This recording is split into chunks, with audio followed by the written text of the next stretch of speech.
And so they gave me a brand new antibiotic, which had just come on the market. I took it and it helped a little. It took me all summer to become functional. But I couldn't eat anything. I lost 30 pounds in 28 days at one point. Now, some of you who are astute know what went on here. Why did I have the brain fog in the first place? What happened that I had terrible pain and I couldn't eat? Because these are things that are happening to people every day, and the doctors still to this day, don't get me wrong, I'm not down on doctors or the medical system, but they have big holes in their thinking. You know, we need them when we need them, and we have to know when we can get help elsewhere.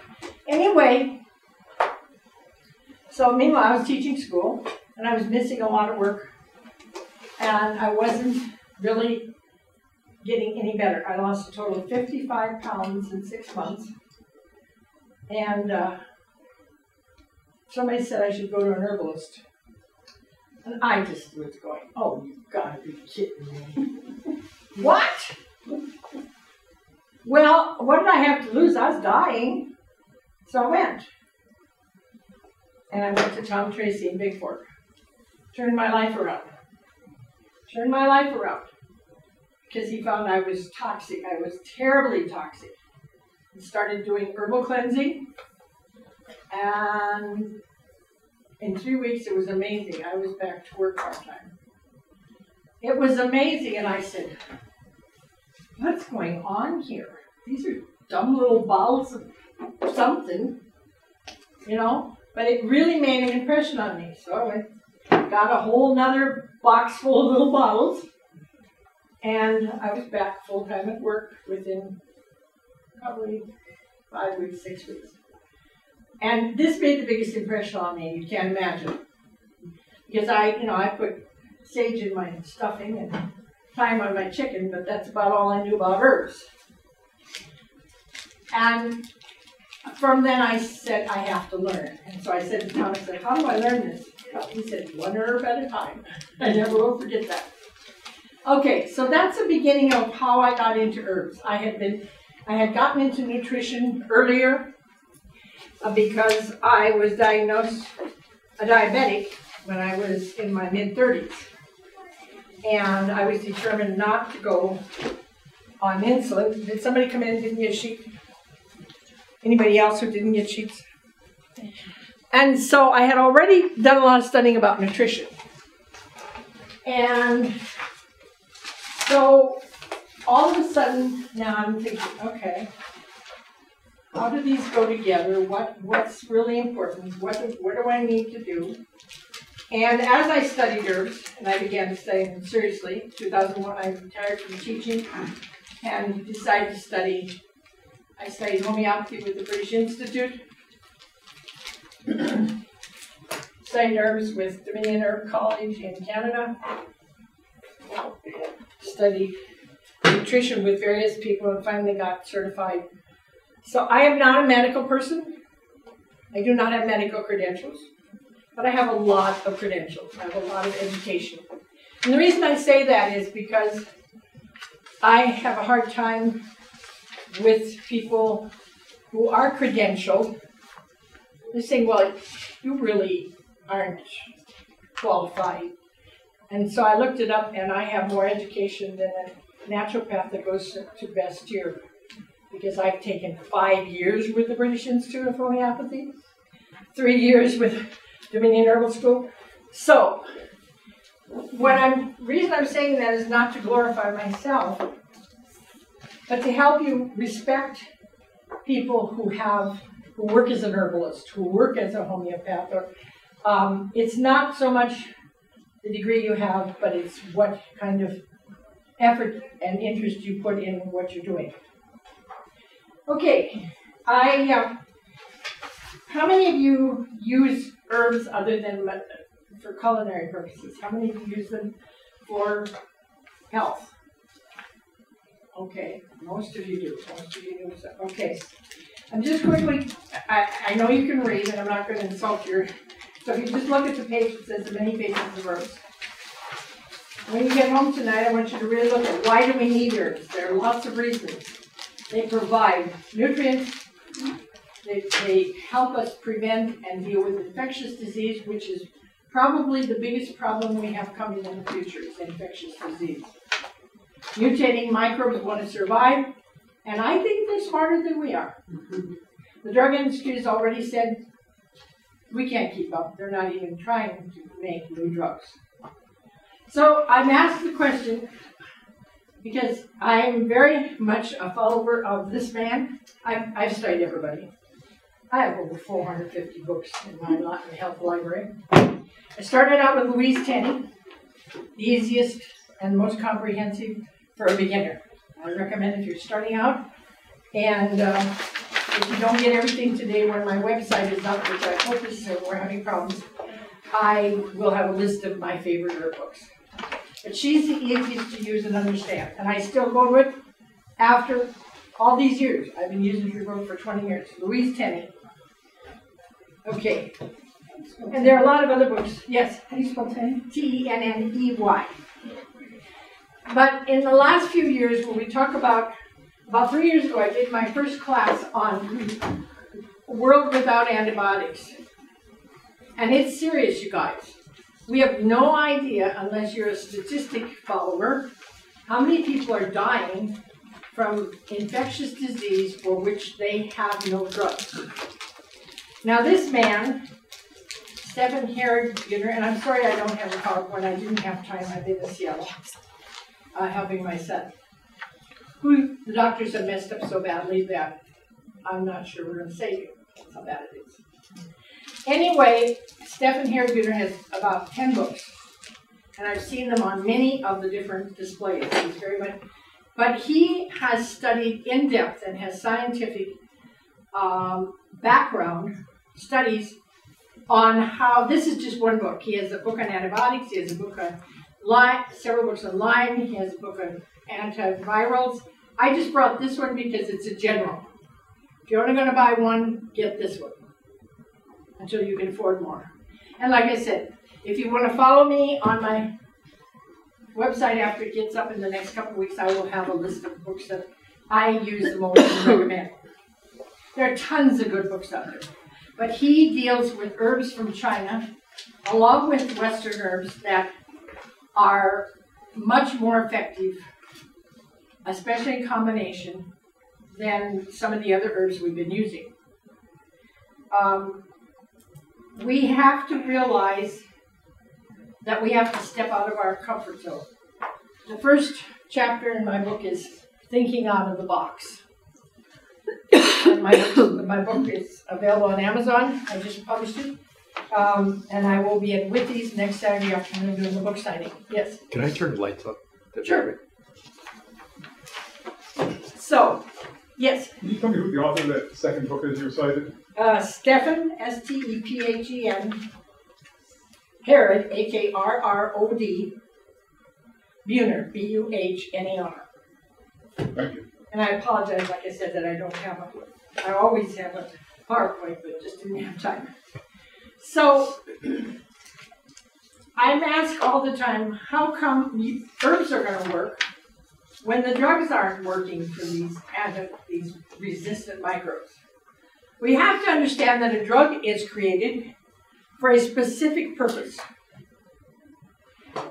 An herb has many different constituents. And those constituents work, or properties, you can, whatever you want to say, and they work in synergy in a way that man will never create anything. And that's why herbs are so very powerful and so important in our lives. I started an herb group back in Polson back in 2011.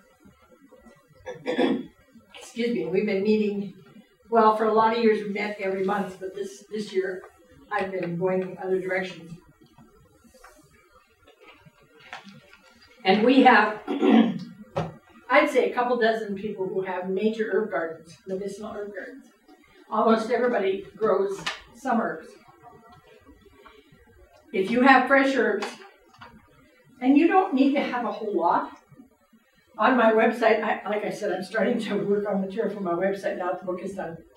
I'm going to have weekly blogs with things that I didn't get to put in the book because I finally, somebody said, just publish it, Linda, because I kept saying, I've got more to say, I've got more to say. They said, put it on a website, so I will.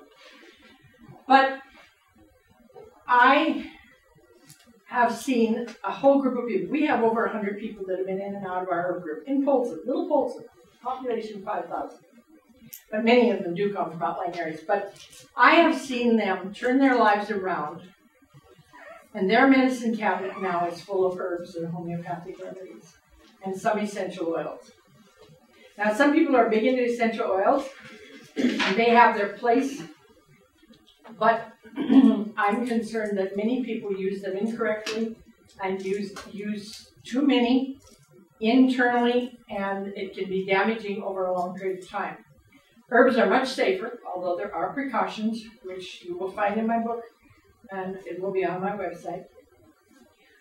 But herbs are part of our food chain. And they were used, they are very nutritious. Oregano, for instance, is a tremendous antioxidant.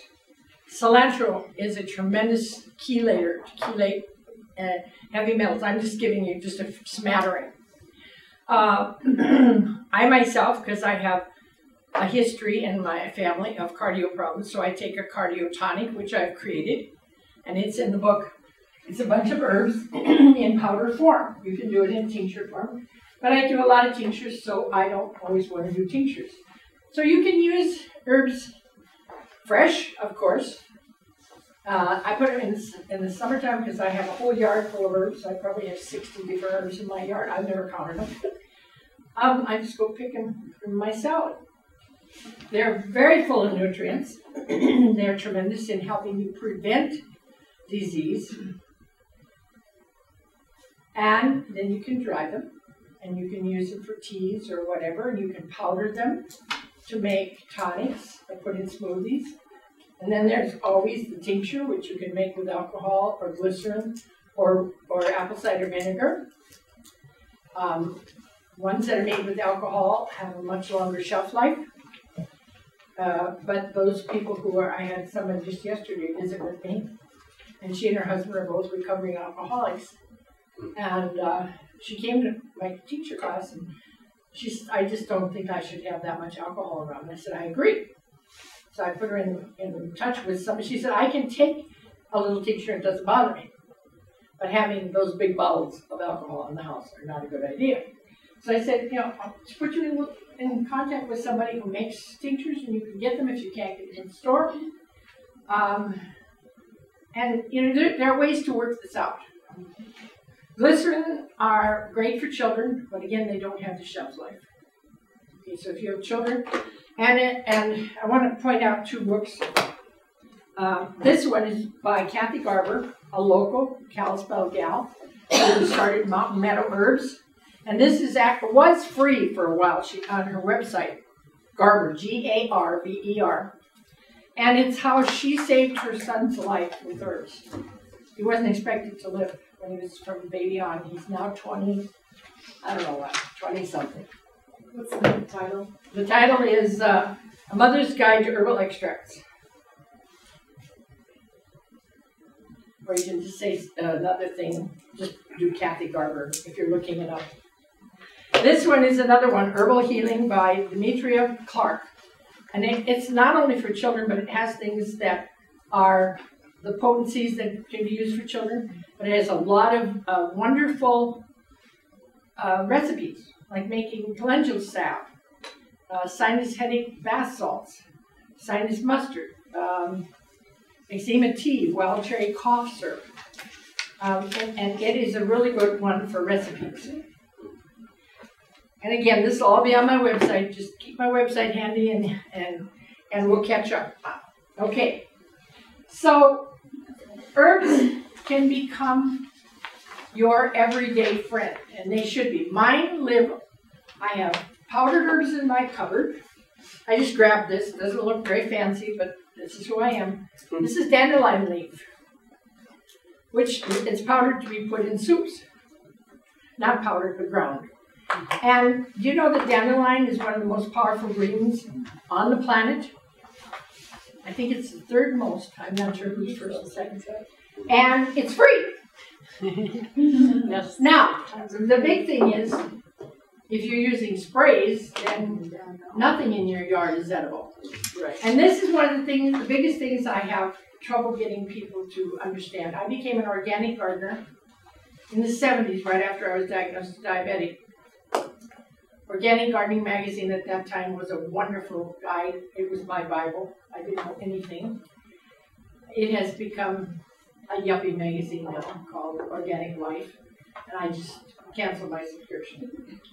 But chemicals are killing us, and they will kill your children and your grandchildren. It's just that simple. I heard a statistic on national news night before last.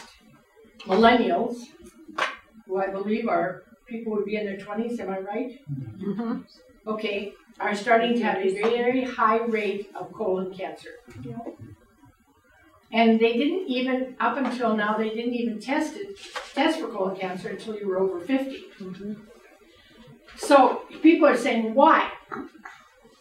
You probably know. Number one, the food that most children have eaten has been lacking so many nutrients. In my book, I quote a study in which they found that in newborn babies across the country, not just in an isolated geographic situation, there were over 240 chemicals in the umbilical cord of a baby. How much chance does that child have to be strong and healthy? So one of my goals, should I live long enough and God be gracious enough to keep me strong and healthy, is to teach and work with young women how important it is for them to detoxify their bodies before they have children. Now, how many of you know what a miasm is? I'm kind of all over the place here. I'm just trying to give you a smattering of terminology, a smattering of things, so that you'll want to know more. There are a lot of people teaching classes. I will be teaching classes as soon as I get caught up. Right now I have a list about that long of things I have to catch up on that I promised to do last year. And you will gradually, as you take classes and you read books and you start to, if you buy my book, there are lots of websites in the back that you can use to reference more information. My book is written to help everybody start to find a healthier path to live. It's worked for me. I was supposed to die at 50. I was supposed to die actually at 5, when I was 5, when I had Bright's disease.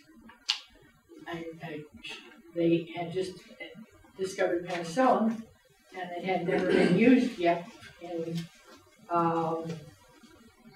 the civilian world. It had only been used in the service, and luckily, in overseas, in the war, and luckily I had a doctor who was smart and astute, and he said, we have nothing for it, but we're going to try this.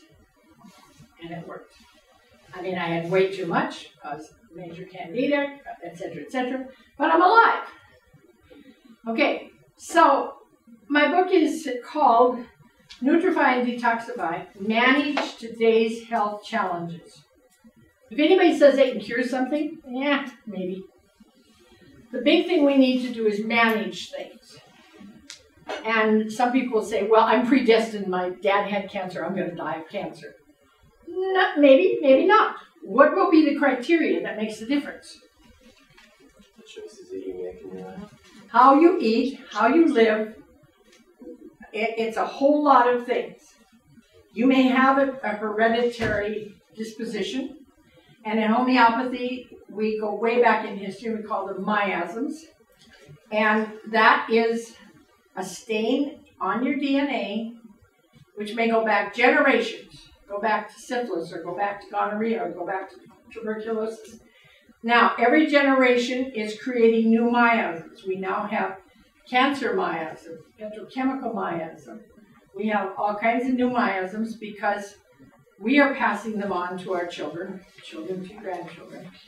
And so that is a concern. But nutrifying your body, and I'm talking about, I may be a fanatic, I don't care. But I don't eat anything without thinking about what it's going to do to my body or for my body.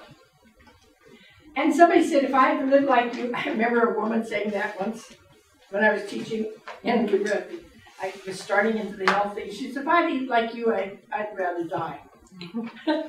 About a year later, she comes in with this green drink. I'm going, so what's in that drink?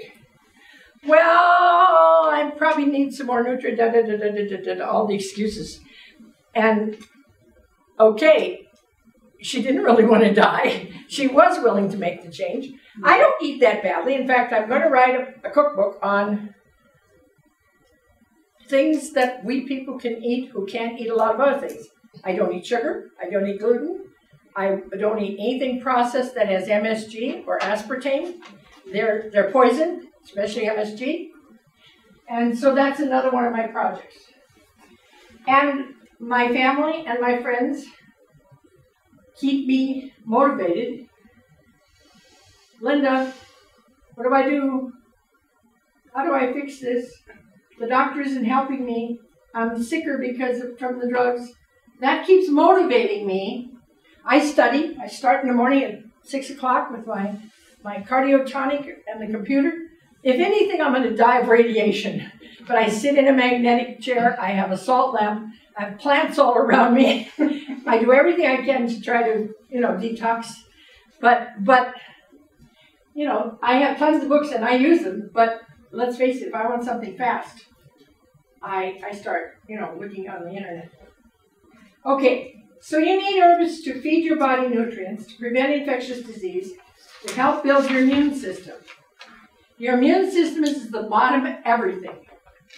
Not just infectious disease, but cardio, cancer, autoimmune. Autoimmune is the most difficult thing we're facing outside of infections because autoimmune is totally individualistic. And I have books on, one's on lupus, and one's on fibromyalgia, and one's on, I spent all this money on all these books, and I'm going, really now? It's only, the reason people have autoimmune is because the immune system's broken. It's broken because it didn't have the nutrients to have healthy cells. It's broken because it's full of toxins. Everything, and I push this, somebody said, do you think you said that often enough in your book? That nothing should go in our bodies, this is the book I wrote, and nothing should go in your bodies that doesn't come from nature. And that doesn't mean by way of some processing plant. It means, so I'm big onto organic gardening, growing your own herbs, and if you can't, working with buddies, people who can, help each other. When I talk to people in the city, it's like, I can't do that. Okay, so how can you solve this problem? You can find organic growers. You can buy regularly from them.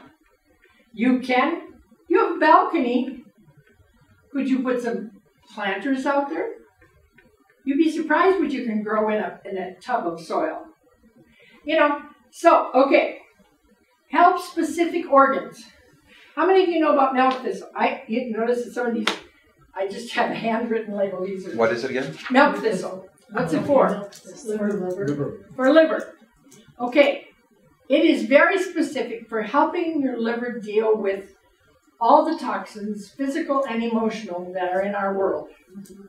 And I mix it with other things like barberry or schizandra or, there are other dandelion root. Dandelion root's another. That dandelion in your yard is worth its weight in gold. The leaves are full of nutrients, and it's also a good, now you ready? And the root is used for all kinds of things. They're coming up with more research all the time. I can't even keep up with it. It's free for the asking, as long as you didn't spray it. Mm-hmm. I have trouble. I have people come and help me because I've gotten old and feeble, and I can't do all my yard work. I've had replacement. I have to have a shoulder replacement. And you're going to say, why? I am asked that. You want to know why? I'm going to tell you. Because people ask me all the time, If you're such a hotshot and you're so good at this, and you write books and you give classes, how come you have an artificial hip, a knee, a shoulder, and you're going to have another one?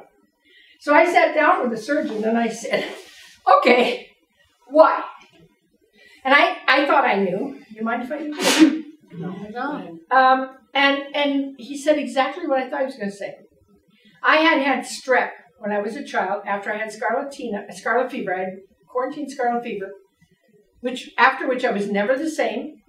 And that was after I had Bright's disease, so my immune system was already wrecked. And the reason I tell you these things is because I want you to go back in your own health history.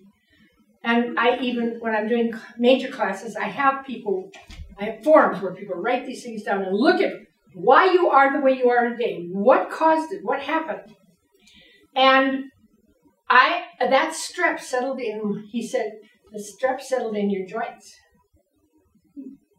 And it's amazing that I got to be this old because I had my first replacement in 2011. And the other thing he said that can cause it is autoimmune. Well, I have autoimmune, all kinds of stuff. They diagnose sarcoidosis, but it doesn't. The only reason doctors diagnose it is because they have to put a number on the code so that the insurance company is happy with them, and they can choose the doctor or the drug that the AMA says they're supposed to use. Autoimmune is really all the same thing. Your immune system is damaged. It can be damaged from toxins in your body. It can be damaged from underlying infections. I started having, this is kind of a way out thing, and some of you are going to go, really? I go to a naturopath in Missoula, who I love dearly, Christine White, and she started me on hydrogen peroxide intravenous therapy. How many of you have heard of it? Okay, and it's pretty extreme. My one son said, it's going to kill you, Mom. I said, well, I did the research. It's not going to kill me because your body makes hydrogen peroxide as part of its process for dealing with microbes. And I've had, I don't know how many I've had now, over a period. I had like 12 the first year after they diagnosed the sarcoidosis. It was a real mess. And then I go in and have 3 or 4, like before I'm having surgery, to make sure my body's clean. Because it kills virus, parasites, fungus, bacteria. It's expensive, $135 a whack for a hydrogen peroxide intravenous therapy. Oh, you can't just buy the bottle. No. There are some practitioners that do oral, but it has to be a certain grade, and it has to be done very, very carefully. And even I won't do it because it's too dangerous. Okay? And some people have and are just fine. I'm not saying you can't, but if you do, make sure you get information on it. It has to be food grade 35%. It has to be, it's not anything to fool with, but I have the hydrogen peroxide. I figure there's nothing more important in my life than my kids both make money. I don't have a husband or anything like that. So what's more important in my life? Nothing than my health. It's your greatest asset. Without it, you don't have anything else. You have nothing else. When I was sick, nothing else mattered. You have to decide what your priorities are. And I hear people all the time say, I can't do that because it costs too much. And I'm going, okay, what can you give up that's not as important as your health? We make changes, and I talk a lot about that in the book. Foods need to be from nature. That doesn't mean you have to go out in a pasture and pick all your greens. It means organically garden and eat herbs as part of your foods. And I list the herbs. The basic herbs for food are parsley, sage, rosemary, thyme, oregano, dill, savory. They are all very nutritious. They're not the only ones, but they're the ones that are really high in nutrients. And the most famous and important of all, if I had to run away to the woods and could put something in my pocket, what would I put? Turmeric. That'd be second. Garlic. Garlic. Yes. Garlic. Because garlic has so many properties. And also, you wouldn't have to worry about the bugs or the bears or maybe even people.